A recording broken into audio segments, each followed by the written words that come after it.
अभी समझ में नहीं आ रहा तो मन मौज ले लो, मस्ती कर लो।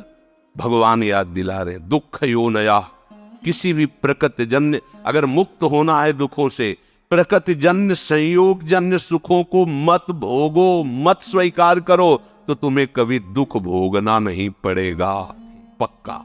आप सभी को राधे राधे।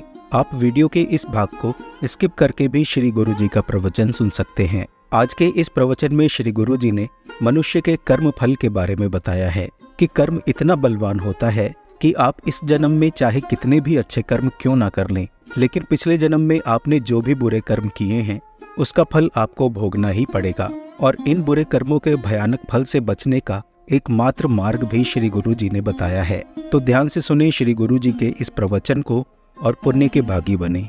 राधे राधे। अब जैसे अपने लोग दूसरे जीवों को जला के खा रहे ना, ऐसे पैर बांध दिए उनको भूंज रहे, तुम्हारे पैर भी नहीं बांधे जाएंगे, जिंदा भूंज जाओगे। कर्म तुम्हें बख्शेगा नहीं, ध्यान रखना। रसेंद्री के स्वाद के लिए तुमने उन असमर्थ पशुओं को, पक्षियों को अपने स्वाद का कारण मान रहे हो, उनके मांस को। ठीक है, ले लो। अभी समझ में नहीं आ रहा तो मन मौज ले लो, मस्ती कर लो। भगवान याद दिला रहे, दुख यो नया, किसी भी प्रकृति जन्य अगर मुक्त होना है दुखों से, प्रकृति जन्य संयोग जन्य सुखों को मत भोगो, मत स्वीकार करो, तो तुम्हें कभी दुख भोगना नहीं पड़ेगा, पक्का।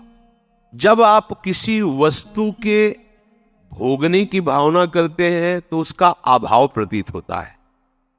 अगर ये भोग मिल जाए तो मुझे, उसकी शुरुआत ही दुख से हो रही है, जलन से हो रही है, और उसके संयोग प्राप्ति में तुम्हारी जलन होने के कारण सुखानुभूति हो रही है।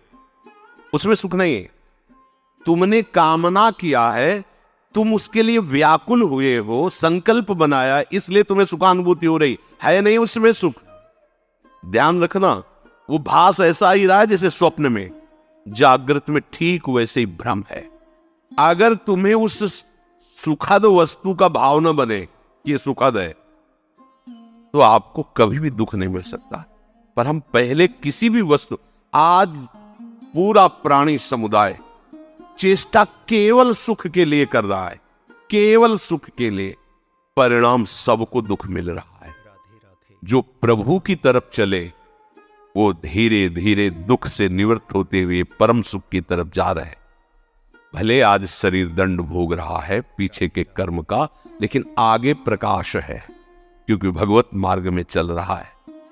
वस्तु के अभाव का दुख जितनी जोर का होगा, मिलन में तुम्हें उतनी ही सुखानुभूति होगी। वस्तु के भोग का जितना गाढ़ चिंतन होगा, उतने तुम्हें उस भोग में सुख लगेगा, है नहीं लगेगा। और जितना तुम उसमें सुख अनुभव करोगे, उससे अनंत गुना बढ़ के तुम्हें दुख मिलेगा। ये सिस्टम है, ये है नियम है। इसीलिए देख लो, सब दुखी है, सब शांत है। भोगी व्यक्ति कभी सुखी नहीं हो सकता, दुखों से बच नहीं सकता, क्योंकि जितने भी भोग है सब दुख योनया, भगवान कह रहे हैं। भगवान के दुखालयम, या दुखालयम में तुम सुख भोगना चाहते हो, भगवान कह रहे दुख योनया, हट जाओ, शरीर राग से हट जाओ, केवल जीवन निर्वाह मात्र, धर्म रक्षा के लिए, कर्तव्य पालन के लिए उचित शास्त्रीय विधान के अनुसार भोगों को स्वीकार करो, इसी जन्म में आनंदित हो जाओगे। तुम्हें 3 प्रकार के दुख वर्तमान में ही भोगने पड़ रहे हैं, देख लो। परिणाम दुख, पीछे जो कर्म किए उनका परिणाम भोग रहे हो। देखो, सुख भोगने वाले के लिए लिखा है, जो संसार में सुख भोगने की वृत्ति लिए उनको ही अपने आप 3 दुख भोगने पड़ते हैं, परिणाम दुख, ताप दुख और संस्कार दुख। कोई भी कर्म जब हमारा बनता है तो उसमें हमारा लक्ष्य होता है सुख। कोई न कोई ऐसा कर्म बना जो सुख के लिए हमने पाप कर्म किया, सुख भोगने की भावना से पाप कर्म बना, और वही कर्म आकर के दंड देता है। ध्यान रखना, चाहे कोई हो, कोई भी हो, कितना भी बड़ा महापुरुष हो, इस शरीर रचने के समय उसके उस कर्म संस्कार को रचा गया है। इतनी अवस्था में तुम्हारे ये रोग होगा, इतने ये प्रारब्ध भोग है, ये आएगा, अपना रूप विस्तार करेगा। लेकिन ये भजन का, ये भगवत शरणागति का प्रताप, वो बस कवच बन करके उसकी रक्षा करता है, ना उसे भय होने देता है, ना शोक होने देता है। अब ये शरीर छूटा, पीछे सब गोदाम में आग लग गई, अब उसमें एक भी कर्म ऐसा नहीं जो जग सके या नवीन हमें बंधन दे सके। खत्म। आगे जो कर्म हो रहे हैं भगवद अर्पित है, वो खत्म। प्रारब्ध जो है धीरे धीरे खत्म होता जा रहा है, और उसको कैसे भुगवा रहे? कृपा कवच से। संपूर्ण विषय भोग आरंभ में सबको सुख रूप प्रतीत होते हैं, और वही कर्म, वही विषय भोग परिणाम में महान दुख प्रदान करता है। धर्म से चलोगे, भगवत भजन करोगे, धर्म के निर्वाह के लिए विषय स्वीकार करोगे, तो आप सदैव सुखी रहोगे, इस लोक में भी और परलोक में। धर्म विरुद्ध आचरण करोगे, सुख भोग के लिए भगवान की आज्ञा को उल्लंघन करोगे, तो न यहां सुख पाओगे न वहां सुख पाओगे। लिख लो ये बात, आज भले मुस्कुरा लो, कल मुस्कुराहट में जहर होगा। मान लो बात, ये भगवान की बात है। दुख यो नया, जगह जगह ये सुख की लालसा ऐसा नष्ट कर देती है। मेजर पदवी पर आर्मी में थे, बहुत सुंदर उनका बंगला था, बहुत सुंदर व्यवस्था उनकी थी कानपुर में। सामने मिठाई की दुकान थी, पंजाबी शरीर था उसका, सामने मिठाई की दुकान।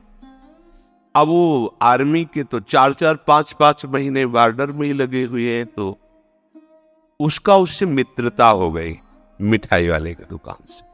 गेटमैन रहता उसके यहाँ, पर जब मालकिन का आदेश है तो गेटमैन क्या रोकेगा। अच्छा, वो जब आते थे तो सूचना दे के आते थे कि 1 महीने की छुट्टी या 2 महीने की छुट्टी, तो सावधानी हो जाती थी। उन्होंने सूचना दी नहीं, अचानक आ गए। उधर से निकलना हुआ होगा, सोचा होगा आज रात यहां रुक जाते हैं, फिर चले जाते। तो गेटमैन ने कहा साहब अंदर नहीं जा सकते। दिमाग खराब, मेरा घर मेरा परिवार, तू कह रहा? बोले मालकिन का आदेश। एक थप्पड़ जमा, मालकिन का आदेश।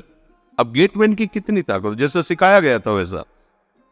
और उसको तो पता नहीं था, वो अंदर जाके तो उसने कहा ऐसा तो हम सोच भी नहीं सकते थे कि आप दोनों थे, दोनों ने मिलकर उसका वो ही मार दिया, आर्मी के मेजर को, और गाड़ दिया वहीं। बड़ा ऐसा मकान वैसे, वो पहुंचा नहीं, वहां सरकारी जांच हुई, कहां से कैसे क्या पता चला। 1 दिन के लिए घर गया, वहां से फोर्स आया, गेटमैन से पूछा तो उनकी पिटाई एक अलग कोटि की होती है। वो 1 मिनट में बता, हाँ साहब आए थे, अंदर जाते देखा, बाहर निकलते नहीं देखा। अंदर से जब पिटाई शुरू हुई अंदर वालों की, उन्होंने बता दिया तुम्हें मेजर साहब गड़े हुए हैं। क्या हुआ?